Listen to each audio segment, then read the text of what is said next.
Episod kali ni aku speed edit compress 5 hari dalam satu episod. Aku share behind the scene kalut tak kalut shoot program TV kat Tokyo. Ini editor kami, dia tak cukup tidur, dia jadi Batman. So malam-malam dia edit, siang dia tidur. Dia tunggu footage kami sampai tengah malam. Ni dah hari ke-5 kami sampai Tokyo dan hari ke-3 syuting. Masa ni belum rasa rindu rumah lagi lah. Masih dalam perasaan excited. Yeay, aku syuting kat Tokyo. Pagi-pagi kita prep barang segala nak shoot. Benda ni biasa, benda-benda yang tak nampak dalam TV. Belakang TV nampak sekarang ni kat dalam video ni. Okay, hari ni kita ada B. B, apa awak punya kerja B? Saya sebagai director assistant. Saya assist director saya. Saya jaga timing. Siapa lambat saya kejar. Macam hari ni kita cameraman kita lambat sebab dia ingatkan call time pukul 8.30. Pukul 8 bas dah tunggu. Jadi kita semua tunggu dalam bas. Kalau lambat kita jerit. Biasanya siapa tak tahu kalau assistant director kerja dia jerit-jerit. Jerit sebelum shoot. Kalau director dia jerit masa shoot. Ini kerja assistant director. Director dekat sini. Tak jerit dia je. Tak ada. Amat tiri jerit. Tapi ni antara gegel punya DA yang tak ganas lah. Kita pernah jumpa yang lagi ganas lah. Kita sebab kita bukan orang filem wak. Okey. Ya. Betul. Nyek dia baru hari ni sampai je pun. So hari ni baru nak kerja. Saya nak pergi hotel kejap. Kau ajar. Dia pun sampai. Tu edit, dia duduk jauh-jauh dengan audio. Pasal dia tengah test audio. Pagi-pagi ni kami nak check pasal sebelum ni ada masalah audio. Pagi-pagi ni dia duduk jauh-jauh, dia check. Dia buat tengah pakai audio kat sini.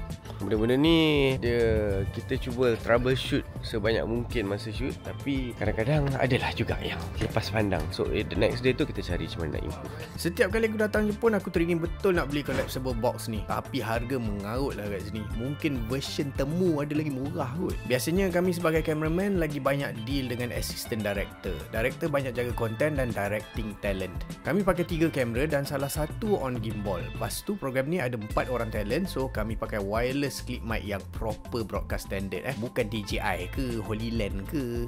Ni Mamat punya telco.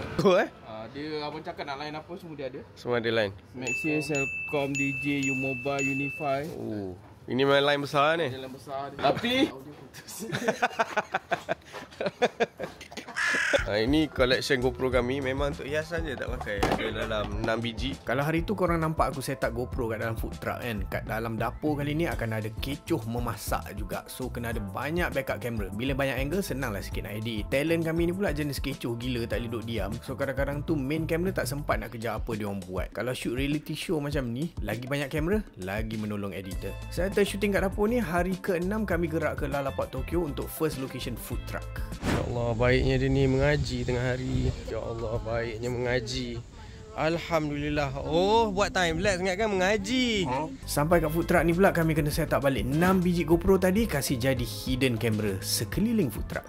Kami add on LED satu, tambah tube light kat dalam ni pasal bila kita tengok cuaca luar macam panas nak mampus. Lighting luar tak boleh lawan, kena top up light kat dalam ni. Weather hari ni elok pula, tapi panas terik lah.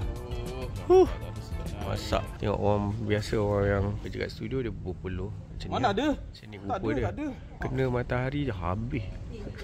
Okay, sekarang kami kat Lalaport. Lalaport ni kami akan syuting hari-hari. Diorang menjual barang. Dan nasib baik kita ada proxman hari ni yang paling handal. Kerja dia memang buka dan tutup bumbung. Itu je kerja dia. Pasal tu gaji orang Jepun tinggi.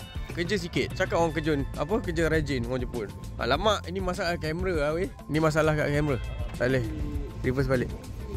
Lagi sekali kita menghadap. Ni macam ni, tarik. Lepas tu nanti dia panaskan, reheat sendiri. Tengok, kita orang makan kat Jepun, kita orang makan kat tepi jalan macam ni. Sialah kami. Sedih makan duduk. Allah. Sedihnya. Tapi makanan sedap tak apa. Makan sedap. Okey, baik. Kasta-kasta bawahan duduk kat sini, yang atasan duduk kat sini. Ini kasta atasan duduk atas meja macam ni. Duduk atas meja. Sedap. Tak ajak aku minum. Makan dulu mi goreng dalam tu. Hari ke-7 pula kami syuting tengah-tengah Shibuya. Toilet to. Shooting dekat Shibuya. Hari ni kami buka kedai dekat Shibuya. Nampak ni, lori warna hijau. Dia dah kembali dekat Tokyo. Dan tu tengok Leona dah tangkap-tangkap dah potential customer yang datang nak membeli. Kami belum buka lagi, tapi nama program buka kedai, tapi belum buka lagi. Pasal sekarang dah pukul 12, tapi 11. Kita orang dah lambat sebenarnya. Setup tak sempat. Hari ni kita orang memang menghadap cuaca panas. Selama ni duk takut je typhoon kan. Allah bagi matahari. Engkau ambil, jangan nak tolak-tolak. Ambil matahari. So jom kita roll kat sini. Sorry lah, aku memang tak dapat nak vlog banyak sangat kali ni. Aku kerja. Dan kabel tie ni untuk buat apa? Pasal aku tak boleh selai pinggang. So aku nak kabel tie aku punya pinggang. Seluar ni aku sumbat bateri kamera banyak-banyak. Sambil syuting tu kau bayangkan, seluar aku slow-slow londeh kat depan Nabila Huda. Kami dah roll dalam 2 jam. Settle. And then dah tengah hari, kami nak break jap. Punya ramai tadi. Kalau korang pergi Tokyo, korang kena check out Halal Bento. Diorang ni orang Melayu yang duduk lama kat Tokyo. Korang boleh order dan diorang siap hantar ke hotel lagi. Nak breakfast, lunch atau dinner, semua boleh. First day shooting Shibuya ni memang panas gila weh. Sepatutnya tornado datang. Lain kali boleh tak producer pilih musim sejuk untuk shooting. Second day dekat Shibuya, kami akan menjual lagi di sini. Transport kami kat Tokyo ni bas dalam 20 seater. Equipment shooting kami banyak, tapi macam mana pun kami kena angkat juga ke location shooting. Pasal jalan kat sini kecil-kecil, bas tak boleh masuk. Sinilah kami shooting kat belah dalam ni. So bas kami tak boleh masuk. So bila tak boleh masuk, kita kena jalan daripada main street sana, angkat barang semua, usung sampailah ke location dekat sebelah sini. Dan sinilah port kami. Keranda tak betul kan. Hari ni Alhamdulillah so far typhoon tak sampai. Macam dah mengajuk pergi negara lain. Tapi kita pandai nak mampus, kita kena pakai topi juga. Topi tak boleh lari, topi kena ada. Nasi lemak ready to go. Inilah keadaan kami bila lunch. Orang Jepun tengok pelik je. Apalah diorang makan atas lantai. Ada awet pula tu makan atas lantai. Bukan awet mak orang. Mak orang, okay, silap. Suka ambil gambar yang macam apa-apa ke, tak ada Tempat kami shooting ni memang tempat food truck parking. So kat Tokyo ni pun ada trend orang beli lunch atau dinner kat food truck. Sederet lot food truck ni, kami je jual makanan Malaysia. So kami sekarang dah nak set up yang malam punya. Orang ramai akan datang makan kat sini. First time aku pasang lampu kat dalam Tokyo lah. Ya Allah, teruknya. Aku tak bersihkan lens. Lagi satu lampu kat sini. Lampu kat dalam tu dah settle, dah ada. Ini dah kita punya last scene di Shibuya. Selepas ni dah tak ada dah setup food truck ni. And kita orang manggil ni geng-geng orang Jepun makan kat sini, merasa makanan orang Malaysia. Dan lepas ni kita orang dah touch kat sini. Nampak aku set up light. Set up light tengah-tengah Shibuya. Gila, bangga siot. Okay, lepas ni kita pergi ke tempat lain pula. Esok pula. Dan kita settle malam ni wrap. Habis sudah loading.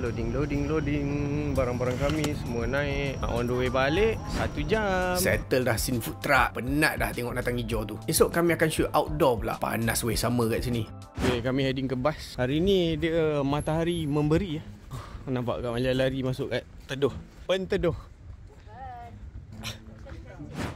Cacing. Kak Malia dia takut cacing. Lain. Okay, kami dah settle drone shot. Panggil drone balik. Ya Allah, macam mana drone nak landing? Berselirat kabel. Terpaksa aku mencelah. Aku nak je share dengan korang footage drone Tokyo ni. Masalahnya aku lupa nak copy untuk aku sendiri. Dah semua bagi kat Astro. Alhamdulillah lah. Kita shoot kat sini memang kerja exercise. Nampak naik tinggi. Lagi. Aku kena buat satu shot kat situ. Simpang. Dah habis. Last one. Shot dah habis. Kami dah pack up. Nak kena keluar dah. Banyak barang nak kena turun bukit kat sana. Bas kami ada kat bawah. Kami tutup rumah, bukan tutup kedai. Okay, kami dah habis shoot. Dan ini first time aku pergi Tokyo Tower. Punyalah berjuta-juta kali main Tokyo, tak pernah datang Tokyo Tower. Tokyo Tower. Habislah hari ni, hari Sabtu. Confirm ramai orang. Nak naik ke Tokyo Tower pun mencabar betul. Aduh, penat. Tengok manjat dulu tangga. Tu dah nampak. Okay, dia ada satu street yang kat tepi Tokyo Tower. Ini Prince Hotel. Tu dia menang. Tengok duduk kat sebelah Tokyo Tower. Siapa nak duduk kat sebelah Tokyo Tower, melangut kat atas, duduk kat Prince Hotel. Sebenarnya lah kan, kalau korang nak tengok Tokyo Tower ni, tengok dari jauh. Tak payahlah pergi dekat-dekat. Umpama kau pergi KLCC, ambil gambar bawah KLCC. Apa yang nampak? Dan kami dah sampai Tokyo Tower. Yang tu je lah, so balik lah. Tu dia aku jalan kat bawah Tokyo Tower. Tapi siapa nak main sini, actually kalau dah pergi dekat sangat macam ni, kena naik dia punya lift lah, naik atas kan. Okay. Kita tengok ni lagi best. Kita Liman suit. Liman's Peugeot 9X8. Cus. Lawa gila. Ini baru race car. Balik pada race terus park kat sini. Bukan parking kereta kilat-kilat. Parking kereta kotor-kotor lah. Okay, kita tengok perbezaan Peugeot 9X8 Le Mans Endurance Car punya side mirror. Tengok tu. Dia lekat tau sekali dengan aero dia. Tapi kita tengok Toyota Gazoo Racing punya side mirror. Tradisional macam telur. So siapa nak naik ke atas ni, harga je 3,000 yen. 3,000 yen dalam 100 ringgit kalau nak naik top deck. Line hari ni macam okey lah, tak adalah ramai. Okey lah, bearable. Tapi the truth is, yang tengah beratur kat sana ramai weh. Kami datang Family Mart lepas Tokyo Tower, lain macam, double level man. Satu benda, sapu kaki kopi, aku pun amazed benda ni. Macam senang gila pakai. Episod seterusnya aku hanya tinggal 2-3 hari je kat Tokyo. Semuanya shoot kat dalam bandar. Rasa cepat pula habis episod Tokyo ni.